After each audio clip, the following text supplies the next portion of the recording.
Assalamualaikum warahmatullahi wabarakatuh. Alhamdulillahi rabbil alamin. Nahmaduhu wa nasta'inuhu wa nastaghfiruh wa na'udzu billahi min syururi anfusina wa min sayyiati a'malina. May yahdihillahu fala mudhillalah wa may yudlilhu fala hadiyalah. Asyhadu an la ilaha illallah wahdahu la syarikalah wa asyhadu anna Muhammadan abduhu wa rasuluh. Allahumma salli ala sayyidina Muhammad wa ala alihi wa ashabihi wa man tabi'a hudahu ila yaumil qiyamah. Amma ba'du. Jamaah Masjid Raya Al-Jabbar rahimakumullah. Alhamdulillah, pada siang hari ini kita bisa melaksanakan ibadah sholat zuhur berjamaah setelah sebelumnya tadi melaksanakan sholat gerhana matahari. Insya Allah sesuai dengan jadwal yang saya tahu, untuk ceramah kali ini hari terakhir Pak ya. Penceramah terakhir ba'da zuhur. Besok tinggal tersisa ceramah ba'da subuh. Mungkin karena besok panitia sibuk siang sehingga tidak ada ceramah ba'da zuhur. Ya, sehubungan dengan itu, maka tentu tugas saya dalam ceramah siang ini menyampaikan sejumlah rangkuman yang sempat saya tonton, yang sempat saya lihat. Masyarul muslimin rahimakumullah. Setidaknya ada 4 hal yang harus kita perhatikan ketika kita menuju akhir Ramadan 1440 Hijrah ini. Yang pertama, mari kita pahami kembali tentang waktu. Yang berikutnya, kita bermuhasabah. Yang ketiganya, kita pahami kembali 2 kebahagiaan yang akan diterima oleh orang yang berpuasa. Yang terakhir adalah kita memahami, kita bangga, kita bergembira bahwa kita termasuk finalis di bulan Ramadan ini. Masyarul muslimin rahimakumullah. Kita sampai di penghujung akhir bulan Ramadan 1444 Hijriah ini tidak lain karena perjalanan waktu. Yang dulu kita bayi berubah menjadi dewasa dan berubah menjadi tua, itu juga karena perjalanan waktu. Maka waktu berjalan secara pasti, waktu berjalan secara serius, meskipun kadang-kadang kita kesani lambat ketika keinginan kita terlalu cepat. Namun kadang-kadang kita juga memaknai waktu terlalu cepat ketika kita ingin beristirahat atau ketika kita terlalu banyak tugas. Yang jelas semua kita terikat oleh waktu. Kita telah melampaui 4 fase waktu. Pertama, kita di alam ruh. Kedua, di alam rahim. Yang ketiga, sekarang yang kita hadapi, kita berada di alam dunia. Yang keempat, nanti alam barzakh. Yang terakhir adalah alam akhirat. Dan Rasulullah Shallallahu Alaihi Wasallam mengajarkan bahwa dunia ini adalah tempat untuk mencari bekal hidup di akhirat yang lebih abadi. Maka marilah kita kesempatan di dunia ini kita manfaatkan dengan sebaik-baiknya. Karena hanya orang yang memanfaatkan waktu dengan baik, mengisinya dengan iman, amal soleh, dan saling menasehati terhadap sesama dengan kebenaran dan juga kesabaran, itu orang-orang itulah yang tidak akan rugi di dunia. Orang yang tidak beriman, orang yang tidak beramal soleh dan tidak peduli kepada sesamanya, itulah orang yang akan rugi di dunia dan di akhirat. Para ulama mengklasifikasikan kebahagiaan itu menjadi 4. Atau manusia itu bermacam-macam, kebahagiaannya ada 4 macam. Ada yang sa'idun fid dunya wal akhirah, bahagia, beruntung di dunia dan di akhirat. Yang kedua ada yang sa'idun fid dunya wa syaqiyun fil akhirah, ada yang beruntung di dunia tapi celaka di akhirat. Yang ketiga ada yang syaqiyun fid dunya wa sa'idun fil akhirah, celaka di dunia tapi beruntung di akhirat. Yang terakhir yang sangat celaka, syaqiyun fid dunya wa syaqiyun fil akhirah, celaka di dunia dan celaka di akhirat. Tentu semua kita menginginkan bahagia di dunia dan bahagia di akhirat. Tentu kebahagiaan di dunia ini sesuai dengan level kita masing-masing, kita telah merasakan. Dan mari semua kenikmatan, semua fasilitas hidup yang telah kita terima, yang telah kita manfaatkan sampai sekarang ini, mari semuanya kita syukuri kepada Allah Subhanahu wa ta'ala. Sekali lagi, meskipun levelnya berbeda-beda, tapi semua kita apabila sudah bisa melampaui hari demi hari sampai sekarang ini, berarti dalam level tertentu kita telah mendapatkan kebahagiaan di dunia. Tinggal satu kita kejar, kebahagiaan di akhirat. Bagaimana orang yang celaka di dunia? Mungkin saja karena kecelakaan atau kebahagiaan di dunia kadang-kadang juga ada subjektivitasnya. Kadang seseorang menilai bahagia itu standarnya sedemikian tinggi. Kadang ada orang yang menilai standar kebahagiaan itu begitu rendah. Boleh jadi orang tertentu dengan pengalaman hidup yang sulit mungkin kemudian menetapkan standar kehidupan atau standar kebahagiaan itu begitu tinggi.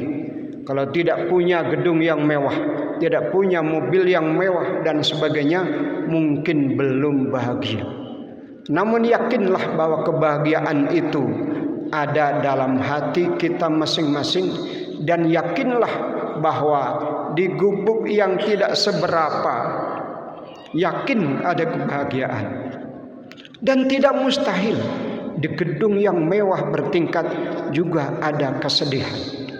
Karena nyatanya Allah lah yang menciptakan kita bisa tertawa dan bisa menangis. Huwa adhaka wa abka. Allah lah yang menjadikan kita tertawa, dan Allah juga yang menjadikan kita menangis. Maka dari itu kita banyak-banyak memohon kepada Allah agar kita dijadikan orang yang bahagia, meskipun mungkin secara subjektivitas orang lain menilai kita tidak bahagia. Masyarul muslimin rahimakumullah. Dan karena waktu pula Ramadan pasti berakhir. Ramadan pasti berakhir dan akan meninggalkan kita semua. Dan Ramadan akan datang lagi 1 tahun yang akan datang. Boleh jadi kita bisa mengalaminya, boleh jadi tidak mengalaminya. Namun penting bagi kita tetap mengharapkan datangnya Ramadan dan punya rencana amal baik di Ramadan yang akan datang.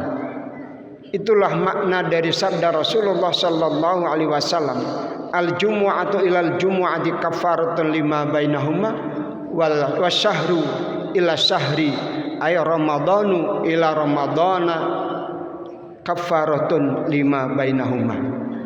Antara Jumat yang pertama dan Jumat yang berikutnya adalah kifarat dosa, penebusan dosa. Antara Ramadan pertama dengan Ramadan berikutnya juga kifarat dosa. Tentu bagi orang yang punya rencana amal baik dan mengharapkan datangnya Ramadan. Gerhana matahari yang baru kita saksikan tadi itu merupakan titik siklus perubahan bulan Qamariyah. Dari titik siklus yang satu ke titik siklus berikutnya berumur 29 hari lebih 44 sekian 44 hari begitu. Jadi maka ketika Rasulullah Sallallahu Alaihi Wasallam ditanya oleh sahabat, ternyata Rasul tadinya niat melakukan sesuatu selama 1 bulan, dan Rasul membuat kamar khusus di Masjid Nabawi. Lalu Rasul turun pada hari ke-29. Sahabat bertanya, ya Rasul, ini belum 30 hari. Hari ini bulan 29 hari. Masyarul muslimin rahimakumullah. Jadi terjadi gerhana matahari itu, atau pada setiap bulan terjadi ijtima, itu merupakan titik siklus perputaran matahari mengelilingi bumi sekaligus mengelilingi matahari. Ketika sampai di titik yang sama, itu namanya ijtima. Dan ketika berada di garis lintang yang sama, ketika berada di garis lintang yang sama, maka terjadilah gerhana matahari. Oleh karena itu, maka sebagian menjadikan bahwa titik ijtima itu sebagai sekaligus disikapi sebagai akan datangnya bulan baru. Maka kita tahu Muhammadiyah telah menetapkan besok sebagai hari Idul Fitri, sementara yang lain masih memaknai hal yang lain, menetapkan beberapa syarat untuk bisa dilihat. Masyarul muslimin rahimakumullah. Jadi sebenarnya hisabnya sama. Hisabnya sama, cuma cara memahami atau mengelola data hasil hisab itu yang berbeda. Oleh karena itu, tentu kita harus saling menghargai, tidak saling mengejek, dan juga tidak saling menyalahkan. Masyarul muslimin rahimakumullah. Ketika kita sampai di penghujung Ramadan ini, tentu kita mengakui ada beberapa kekurangan. Ada dalam satu kaidah dinyatakan, idza tammal amru bada naqsuh. Apabila sesuatu sudah sempurna, maka tentu teringat kekurangannya, akan kelihatan kekurangannya.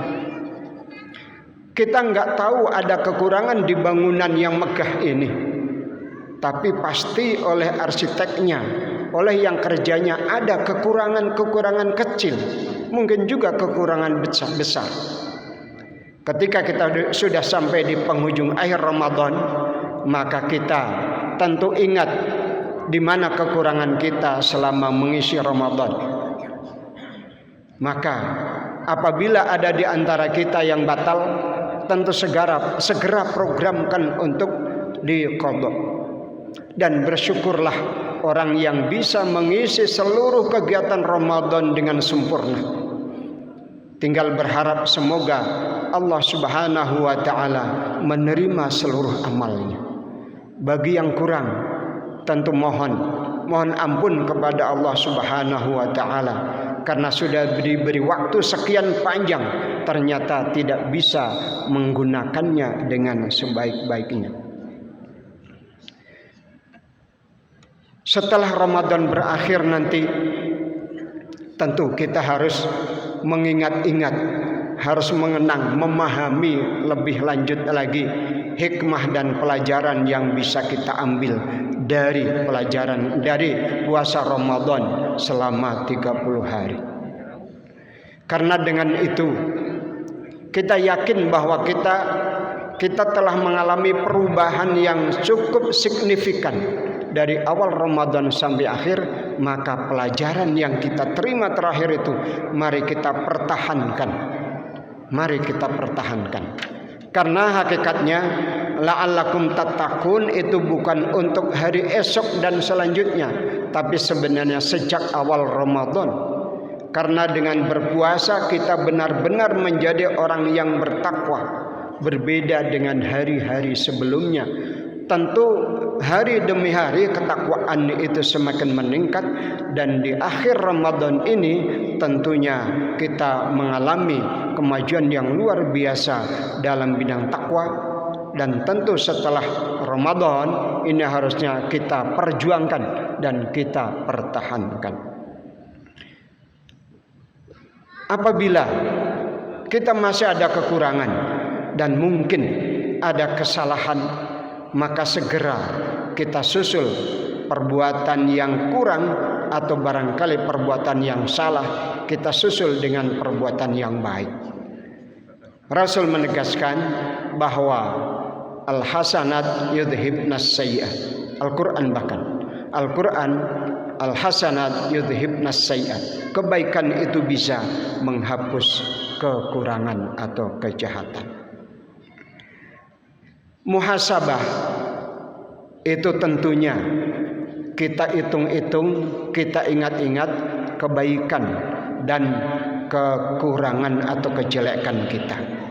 Kita jangan hanya menyedihkan atau menyesalkan berbagai kekurangan kita, tapi kita harus syukur atas kebaikan-kebaikan yang telah kita lakukan. Karena boleh jadi kebaikan yang kita lakukan di awal Ramadan itu sebenarnya menghapus dosa-dosa kecil yang terjadi setiap hari selama Ramadan. Sekali lagi, kita jangan pernah menyepelekan, jangan pernah meremehkan kebaikan kita yang sudah kita lakukan. Maka dalam doa Sayyidul Istighfar itu juga diajarkan, Abu ulaka bi ni'matika alayya. Aku kembali menghadapmu ya Allah dengan seluruh kenikmatan yang telah aku terima. Namun aku juga menghadapmu dengan dosa-dosa yang aku bawa, maka ampunilah dosaku. Rasulullah sallallahu alaihi wasallam dengan doa Sayyidul Istighfar itu mengajarkan bahwa kalau kita bertobat, kalau kita mohon ampun, jangan terlalu atau jangan hanya menyesalkan kejahatan-kejahatan dan kekurangan-kekurangan, tapi kita harus ingat juga bahwa Allah Subhanahu wa taala telah melimpahkan berbagai kemauan dan kemampuan kita untuk melaksanakan berbagai kebaikan. Tentu apabila kita lakukan kebaikan itu dengan baik, Allah Subhanahu wa taala akan menerimanya. Selanjutnya hadirin rahimakumullah, di awal Ramadan didengungkan lis-shaimi farhatun indal iftar wa farhatun indal liqa'i rabbih. Di akhir Ramadan ini merupakan iftar besar. 2 hari lagi atau sebagian sehari lagi, tinggal nanti sore, iftar besar. Artinya berbuka yang sungguhan karena besoknya tidak lagi berpuasa.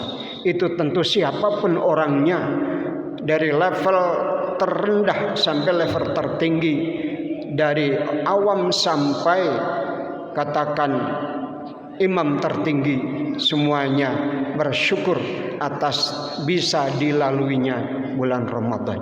Kita masih berharap mendapatkan kebahagiaan kedua di hadapan Allah Subhanahu wa taala. Maka oleh karena itu kita harus berhusnudzon. Kita harus selalu berhusnudzon kepada Allah Subhanahu wa taala bahwa Allah menerima dan memperhatikan ibadah kita. Tentu Allah Subhanahu wa taala tahu persis kadar keimanan kita dan tingkat kebenaran sholat dan ibadah kita. Akan tetapi Allah maha gembira apabila ada hambanya kembali kepadanya. Kalau ada orang yang dosa bertahun-tahun bertobat, maka pasti oleh Allah Subhanahu wa taala tobatnya akan diterima selama dia berhusnudzon kepada Allah Subhanahu wa taala. Bertemu Allah atau melihat Allah merupakan kenikmatan terbesar bagi penduduk surga. Dan janji Rasul bagi orang yang berpuasa nanti akan mendapatkan pintu masuk khusus di surga, yaitu pintu Rayyan. Tentu semua kita berharap agar kita bisa masuk surga melalui pintu tersebut. Amin, amin, Allahumma amin. Yang terakhir, hadirin rahimakumullah, kita sebagai finalis Ramadan, alhamdulillah kita bisa bertahan, karena nyatanya di wilayah kita masing-masing yang tarawih juga berkurang, warung-warung juga masih tetap ramai di pagi, ya, siang dan bahkan dari pagi hari. Artinya sudah banyak yang tidak lagi kuat dan mampu berpuasa. Alhamdulillah kita masih diberi kesempatan, kemampuan dan kemauan untuk melaksanakan puasa ini. Maka tentu kita patut bersyukur kepada Allah Subhanahu wa taala. Dan apabila kita ingin menjadi finalis terbaik, Rasul masih memberikan saran, apabila kita sudah puasa 1 bulan penuh, tambahlah dengan 6 hari di bulan Syawal, maka menurut Rasul itu seperti puasa selama 1 bulan. Selain itu hadirin rahimakumullah, apabila selama Ramadan ini dosa-dosa kecil yang berkaitan dengan hakullah itu telah diampuni, tapi dosa-dosa yang berkaitan dengan hak adami ini belum bisa diampuni sebelum kita saling merelakan. Oleh karena itu sudah menjadi tradisi kita, setelah Ramadan berakhir kita silaturahim, kita saling memaafkan, minta maaf dan saling memaafkan. Akan tetapi yang terbaik adalah orang yang memaafkan kesalahan orang lain meskipun orang itu tidak meminta maaf kepada kita. Marilah kita ulurkan kasih sayang kepada orang yang telah berbuat salah kepada kita. Kita maafkan seluruh dosanya, sehingga Allah Subhanahu wa taala akan mengampuni dosa-dosa dia yang berkaitan dengan kita.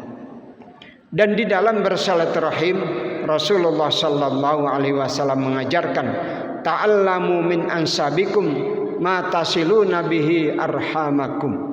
Hadis riwayat Ahmad dari Abu Hurairah. Pelajarilah silsilah nasabmu, karena dengan itu kamu bisa bersilaturahim. Jadi silaturahim dalam ajaran Islam itu yang pokok adalah menjalin komunikasi baik di antara orang-orang yang berada dalam satu jalur nasab. Adapun selanjutnya itu nanti disebutnya ukhuwah Islamiyah atau ukhuwah insaniyah atau ukhuwah wataniyah. Masyarul muslimin rahimakumullah. Demikianlah ceramah yang bisa saya sampaikan. Tentu masih ada kekurangan dan kesalahan. Saya mohon maaf sebesar-besarnya. Billahi taufik wal hidayah. Wassalamualaikum warahmatullahi wabarakatuh.